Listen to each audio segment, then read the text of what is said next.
ഈ ഒരു കഥ തുടങ്ങുന്നത് തന്നെ നമ്മുടെ ഹീറോയിനായ മെർജാൻ അവളുടെ ഹസ്ബൻഡായ ആദേശിന്റെ ബോഡിയും വലിച്ചിഴച്ച് ഒരു കുഴിയിൽ കൊണ്ടുപോയി ഇടുന്നത് കാണിച്ചുകൊണ്ടാണ്. ആദേശിന് ഇങ്ങനെയെല്ലാം സംഭവിക്കാൻ കാരണം 187 ഡേയ്സിനുള്ളിൽ അവരുടെ ലൈഫിൽ നടന്നൊരു ഇൻസിഡന്റ് ആയിരുന്നു. ആദേശിന്റെയും മെർജാന്റെയും ഒരു കിഡിലൻ റൊമാൻറ്റിക് സ്റ്റോറിയായ അറാഫ്ത എന്ന ടർക്കിഷ് ഡ്രാമയാണ് നമ്മൾ ഇന്നു മുതൽ സ്റ്റാർട്ട് ചെയ്യുന്നത്. 187 ഡേയ്സിന് മുന്നേയുള്ള അവരുടെ സ്റ്റോറിയാണ് ഇപ്പോൾ കാണിക്കുന്നത്. ഇപ്പോ മെർജാനെ പിടിച്ചു കൊണ്ടുപോകാനായി രണ്ടാളുകൾ അവളുടെ പിന്നാലെ ഓടി വരികയാണ്. മെർജാൻ അവരുടെ കയ്യിൽ നിന്നും രക്ഷപ്പെടാൻ വേണ്ടി ഓടി വന്ന് കയറിയത് ആദേശിന്റെ ബോട്ടിലേക്കായിരുന്നു. തന്റെ ബോട്ടില് ഒരു പെണ്ണ് വന്ന് ഒളിച്ചിരിക്കുന്നു എന്ന കാര്യമൊന്നും അറിയാത്ത ആദേശും അവന്റെ ബോട്ടും എടുത്ത് അവിടെ നിന്ന് പോവുകയാണ്. അവരുടെ കയ്യിൽ നിന്നും രക്ഷപ്പെട്ട് തനിപ്പോ സേഫ് ആയല്ലോ എന്നോർത്ത് മെർജാൻ ഒന്ന് സമാധാനിച്ചു കിടന്നതേയുള്ളൂ. ആ ഒരു സമയം തന്നെ ബോട്ടും അവിടെ വെച്ച് നിൽക്കും.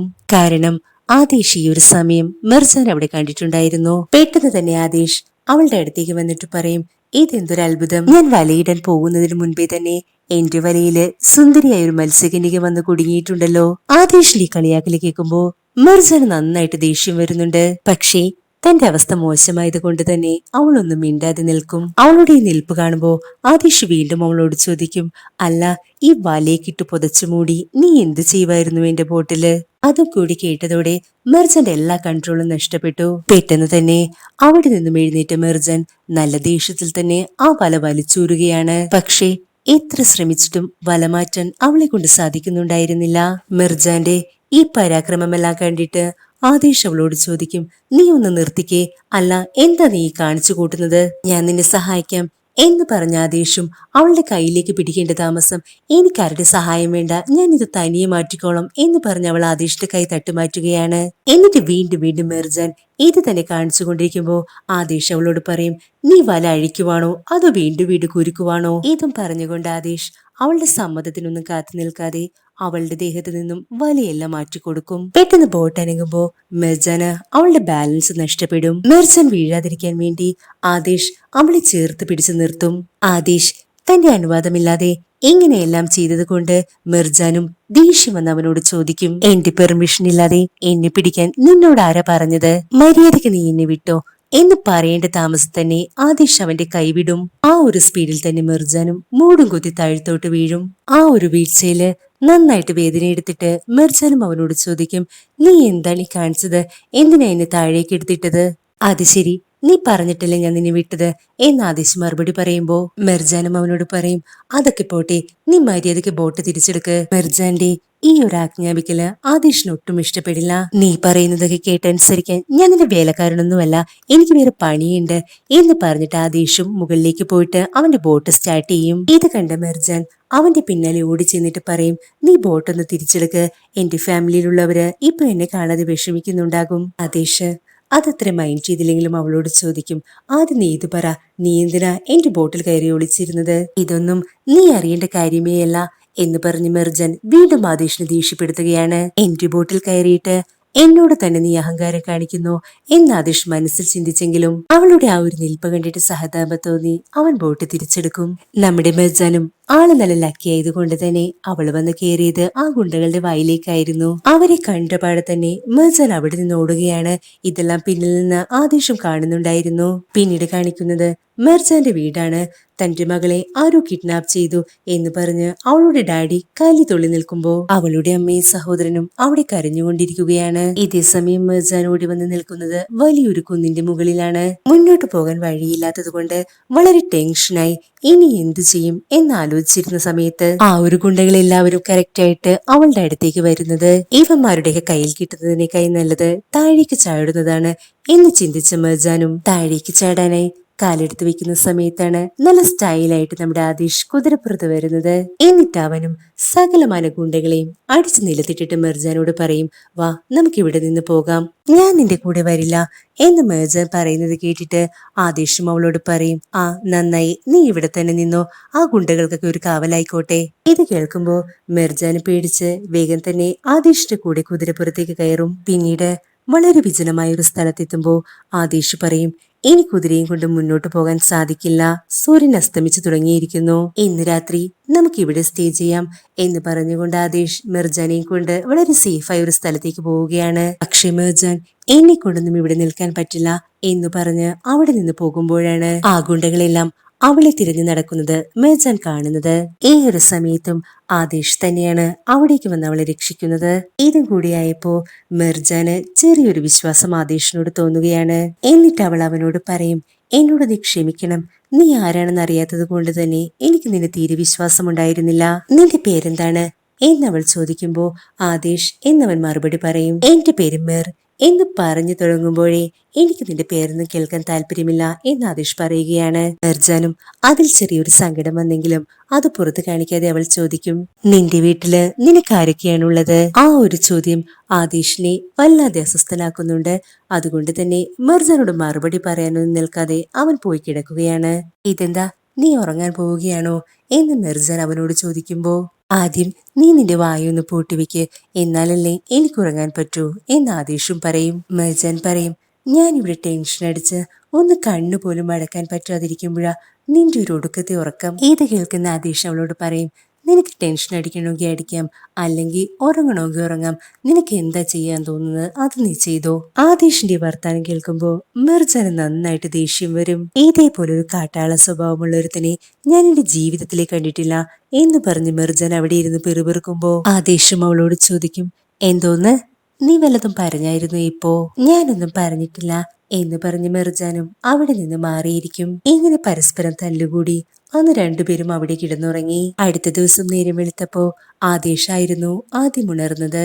അവൾ സേഫായിട്ട് തന്നെയുണ്ടല്ലോ എന്നറിയാൻ വേണ്ടി ആദേശം വളരെ ആകാംക്ഷയോടെ അവളെ നോക്കും. ഈ ഒരു സമയത്ത് തണുത്തു വിറച്ചിരുന്നുറങ്ങുന്ന മിർജാനെ കാണുമ്പോ ആദേശിന് ചെറിയൊരു സങ്കടം തോന്നും. ഇന്നലത്തെ ആ ഒരു ദേഷ്യത്തില് അവളുടെ കാര്യങ്ങളൊന്നും മര്യാദയ്ക്ക് ശ്രദ്ധിക്കാൻ കഴിഞ്ഞില്ല എന്നൊരു വിഷമത്തോടെ ആദേശ് ഒരു ബ്ലാങ്കറ്റ് എടുത്തിട്ട് അവളുടെ മേൽ പുതപ്പിച്ചു കൊടുക്കും. അവന്റെ ഈ ഒരു പ്രസൻസ് മനസ്സിലാക്കിയ മിർജാൻ വേഗം തന്നെ അവിടെ നിന്ന് എഴുന്നേറ്റിട്ട് അവനോട് ചോദിക്കും, ഞാനിപ്പോഴും ജീവനോട് കൂടെ തന്നെയുണ്ടല്ലേ?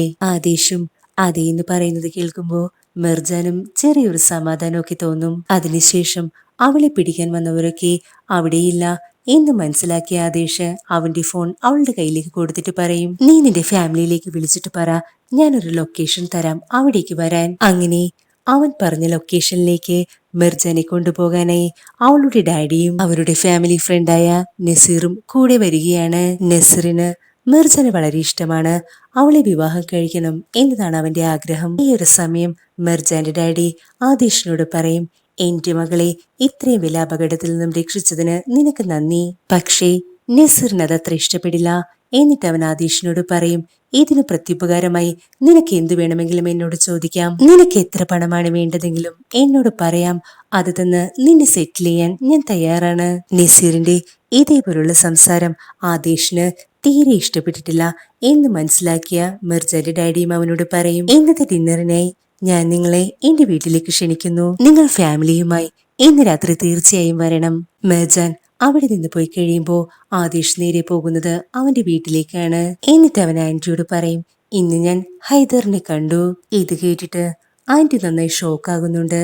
അപ്പോൾ ആദേശ് വീണ്ടും പറയും, ഇന്നയാൾ നമ്മളെ എല്ലാവരെയും അയാളുടെ വീട്ടിൽ ഡിന്നറിന് ക്ഷണിച്ചിരിക്കുകയാണ്. ഇത് കേട്ടിട്ട് ആന്റി നല്ല ദേഷ്യത്തോടു കൂടി അവനോട് പറയും, ആദേശ് നീ എന്തിനാണ് ഇവിടേക്ക് തിരിച്ചു വന്നത് എന്ന കാര്യം ഒരിക്കലും മറന്നു പോകരുത്. ഞാൻ തീരുമാനിച്ച എന്റെ പ്ലാനുകൾക്ക് ഒരു മാറ്റവുമില്ല എന്നവൻ ആന്റിയോട് പറയും. ഇപ്പോ മിർജാന്റെ ഡാഡി അവളോട് പറയുകയാണ്, നിനക്കറിയാലോ മോളെ, നമ്മുടെ സാമ്പത്തിക സ്ഥിതി വളരെ മോശമാണ്. ഈ ഒരു അവസ്ഥയില് നമുക്കൊന്ന് പിടിച്ചു നിൽക്കാൻ ആകെ ഒരു മാർഗം മാത്രമേയുള്ളൂ. അത് നീ നസറിനെ വിവാഹം കഴിക്കണമെന്നതാണ്. അവൻ വളരെ നല്ലൊരു പയ്യനാണ്. മാത്രമല്ല അവന് നിന്നെ ഒരുപാട് ഇഷ്ടമാണ്. നിന്നോടുള്ള ഈ സ്നേഹം കൊണ്ട് തന്നെ നമ്മളെ സാമ്പത്തികമായി സഹായിക്കാൻ അവനെ കൊണ്ട് സാധിക്കും. ഇതെല്ലാം കേട്ട് കഴിയുമ്പോ മിർജന് നന്നായിട്ട് ദേഷ്യം വരും. എന്നിട്ട് അവളും പറയും, ഡാഡി എന്തൊക്കെയായി പറയുന്നത്? എന്റെ ചെറുപ്പം മുതൽ തന്നെ എനിക്ക് അവനെ കണ്ണെടുത്ത കണ്ടുകൂടാ. എന്നിട്ടാ എന്നോട് തന്നെയാണോ അവനെ വിവാഹം ചെയ്യാൻ പറയുന്നത്? ഡാഡി എന്തൊക്കെ പറഞ്ഞാലും ശരി, ഈ ഒരു വിവാഹത്തിന് ഞാൻ ഒരിക്കലും സമ്മതിക്കാൻ പോകുന്നില്ല. ഇത് നിന്റെ അവസാനത്തെ തീരുമാനമാണോ എന്ന് ഡാഡി ചോദിക്കുമ്പോ ഞാൻ ഒരിക്കലും എന്റെ തീരുമാനത്തിൽ നിന്ന് പിന്മാറില്ല എന്ന് പറഞ്ഞ മിർജിൻ അവിടെ നിന്ന് എഴുന്നേറ്റ് പോകാൻ ശ്രമിക്കുമ്പോ, നീ ഇപ്പോ ഈ ഒരു വിവാഹത്തിന് സമ്മതിച്ചില്ലെങ്കിൽ പിന്നീട് ഒരിക്കലും നീ എന്നെ ജീവനോടെ കാണില്ല എന്ന് പറഞ്ഞ ഡാഡി അവളുടെ മുൻപിൽ ഒരു ഡ്രാമ കളിക്കും. ഇതെല്ലാം റിയൽ ആണെന്ന് വിശ്വസിച്ച് മെർജൻ ശരിക്കും പേടിച്ചു പോകുന്നുണ്ട്. എന്നിട്ട് അവളും ഡാഡിക്ക് വേണ്ടി വിവാഹത്തിന് സമ്മതിക്കും. മെർജൻ വിവാഹത്തിന് സമ്മതിച്ചു എന്ന് വാർത്ത എറിഞ്ഞ നസീറും ഒരുപാട് സന്തോഷത്തോടെ അവൾക്കൊരു ഗിഫ്റ്റ് ഒക്കെ ആയിട്ട് അവിടേക്ക് വരികയാണ്. എനിക്ക് ഒരുപാട് സന്തോഷമായി എന്ന് പറഞ്ഞ നസീറും ആ ഗിഫ്റ്റ് അവൾക്ക് നേരെ നീട്ടും. പക്ഷെ അവൻ കൊടുത്ത ഗിഫ്റ്റ് വാങ്ങാൻ തയ്യാറാകില്ല. ഇത് കാണുമ്പോ അവളുടെ അമ്മ ആ ഒരു ഗിഫ്റ്റ് നസീറിന്റെ കയ്യിൽ നിന്നും വാങ്ങിച്ചിട്ട് പറയും, മെർജാൻ നീ വളരെ ലക്കിയാണ്. ഇത് കണ്ടില്ലേ, എത്ര നല്ല സെലക്ഷനാണ് നസീറിന്റേതെന്ന് നീ ഒന്ന് നോക്ക്. അമ്മ ഇത്രയൊക്കെ കാര്യമായിട്ട് പറഞ്ഞിട്ട് പോലും മെർജാൻ ആ ഭാഗത്തേക്ക് തിരിഞ്ഞു നോക്കില്ല. പിന്നെ കാണിക്കുന്നത് ഇവർ ഡിന്നർ എല്ലാം സെറ്റ് ചെയ്ത് ആദേശിന്റെ ഫാമിലിക്ക് വേണ്ടി വെയിറ്റ് ചെയ്തിരിക്കുന്നതാണ്. പക്ഷേ മെർജാന്റെ അമ്മയ്ക്ക് ഇതൊന്നും തീരെ ഇഷ്ടപ്പെട്ടിട്ടുണ്ടാകില്ല. അവർ നല്ല ദേഷ്യപ്പെട്ട് ചോദിക്കും, ഏത് തരം അലവലാദികളാണാവോ ഇപ്പൊ ഇവിടേക്ക് വരാൻ പോകുന്നത്. ഈ ഒരു സമയത്ത് തന്നെ ആദേശിന്റെ ഫാമിലിയും അവിടേക്ക് വന്നിട്ടുണ്ടാകും. ആദേശു കാറിൽ നിന്നിറങ്ങി ഈ വീട്ടിലേക്ക് നോക്കുമ്പോൾ തന്നെ അവന്റെ രണ്ട് കണ്ണ് നിറയും. ഇത് കണ്ടിട്ട് ആന്റിയും അവന്റെ അടുത്തേക്ക് വന്നിട്ട് പറയും, ആദേശ് നീ ഇപ്പോൾ ഒന്നും ഓർക്കാൻ ശ്രമിക്കരുത്. ഈ ഒരു സമയം മെർജാന്റെ ഡാഡി വന്നിട്ട് അവരെ വീട്ടിലേക്ക് ക്ഷണിക്കുകയാണ്. അവരെല്ലാവരും ഒന്നിച്ചിരുന്ന് കഴിയുമ്പോൾ അവളുടെ അമ്മയും ചോദിക്കും, നിങ്ങൾ എവിടെയുള്ളവരാണ്?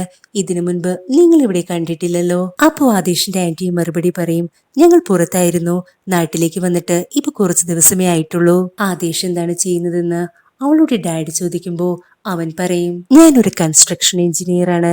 എന്റെ ഒരു പുതിയ പ്രൊജക്ട് ഞാൻ ഇവിടെ സ്റ്റാർട്ട് ചെയ്തിട്ടുണ്ട്. അപ്പോ ഡാഡിയും അവനോട് പറയും, ഞങ്ങളും സെയിം ഫീൽഡിൽ തന്നെയാണ്. നിനക്ക് എന്തെങ്കിലും ഹെൽപ്പ് വേണമെങ്കിൽ ഞങ്ങളോട് ചോദിച്ചാൽ മതി. മാത്രമല്ല ഒരു സന്തോഷ വാർത്ത കൂടിയുണ്ട്. ഈ വീട്ടിലൊരു വിവാഹം നടക്കാൻ പോകുന്നു. എന്റെ മകൾ മെർജാന്റെയും നസീറിന്റെയും വിവാഹം ഉടൻ തന്നെയുണ്ടാകും.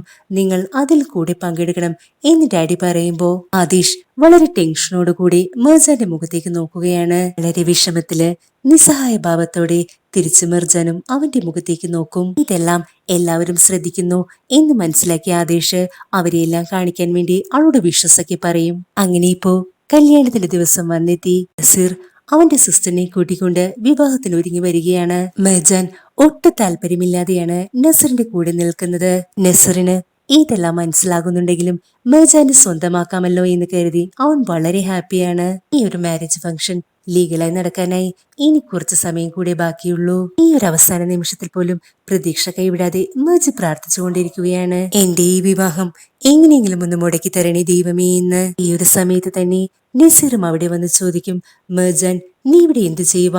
അവിടെ ഫംഗ്ഷൻ തുടങ്ങാൻ സമയമായി. നസീറിനെ കാണുമ്പോ തന്നെ മെർജാന് നന്നായിട്ട് ദേഷ്യം വരും. എന്നിട്ട് അവള് പറയും, നീ ഇപ്പോ വളരെ സന്തോഷത്തിലാണല്ലേ? എന്നാ നിനക്ക് സന്തോഷം തരുന്ന മറ്റൊരു കാര്യം കൂടെ ഞാൻ നിന്നോട് പറയാം. എനിക്ക് നിന്നെ തീരെ ഇഷ്ടമല്ല. വിവാഹത്തിന് മുൻപ് നീ ഈ സത്യം അറിയണമെന്ന് എനിക്ക് തോന്നി.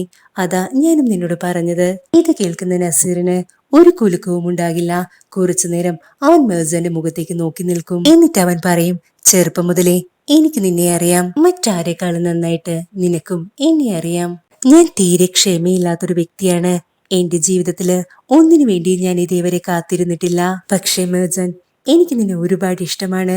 അതുകൊണ്ട് തന്നെ എത്ര വർഷം വേണമെങ്കിലും നിന്റെ സ്നേഹത്തിന് വേണ്ടി ഞാൻ കാത്തിരിക്കാം. ഇത് കേൾക്കുമ്പോ മെർജാന് മനസ്സിലാകും ഇനി ഇവന്റെ അടുത്ത് എന്തു പറഞ്ഞിട്ടും കാര്യമില്ല എന്ന്. അങ്ങനെ കല്യാണത്തിന് റെഡിയായി അവൾ അവന്റെ കൂടെ പോവുകയാണ്. ഇനിയിപ്പോ ഇവരുടെ കല്യാണത്തിന്റെ സമ്മതമൊക്കെ ചോദിക്കുകയാണ്. നസീർ ആദ്യം തന്നെ ഓക്കെ എന്ന് പറയും. അവളും ഓക്കെ എന്ന് പറയാൻ വരുന്ന ആ ഒരു ടൈമിൽ തന്നെയാണ് ആദേശ് കുറച്ച് സെക്യൂരിറ്റി ഗാർഡ്സ് ഒക്കെ ആയിട്ട് അവിടേക്ക് വരുന്നത്. ആദേശിന്റെ ഈ ഒരു വരവ് കണ്ടിട്ട് എല്ലാവരും പേടിച്ച് എഴുന്നേറ്റ് നിൽക്കും. എന്നിട്ട് അവൻ നേരെ മെർജാന്റെ അടുത്തേക്ക് പോയിട്ട് അവളുടെ കയ്യിൽ പിടിച്ചിട്ട് പറയും, വാ നമുക്ക് ഇവിടെ നിന്ന് പോകാം. അപ്പോ തന്നെ നസീറും ഓടി വന്ന് മെർജാന്റെ കയ്യിൽ പിടിച്ചിട്ട് പറയും, ഇവളെ ഇവിടെ നിന്ന് കൊണ്ടുപോകാൻ ഞാൻ നിന്നെ സമ്മതിക്കില്ല. ഇവളെ കൊണ്ടുപോകാൻ നിന്റെ പെർമിഷൻ ആർക്ക് വേണം എന്ന് പറഞ്ഞ ആദേശ് നസീറിനെ അടിച്ച് താഴേക്കിടുകയാണ്. എന്നിട്ട് മെർജാനെയും കൊണ്ട് ആദേശ് അവിടെ നിന്ന് പോകുന്ന ഈ ഒരു സീനോട് കൂടെ ഇന്നത്തെ എപ്പിസോഡ് ഇവിടെ അവസാനിക്കുന്നു. അടുത്തൊരു എപ്പിസോഡുമായി വീണ്ടും കാണുന്നത് വരെ എല്ലാ കൂട്ടുകാർക്കും ബൈ ഫ്രം ആൻസ് ഡ്രാമ.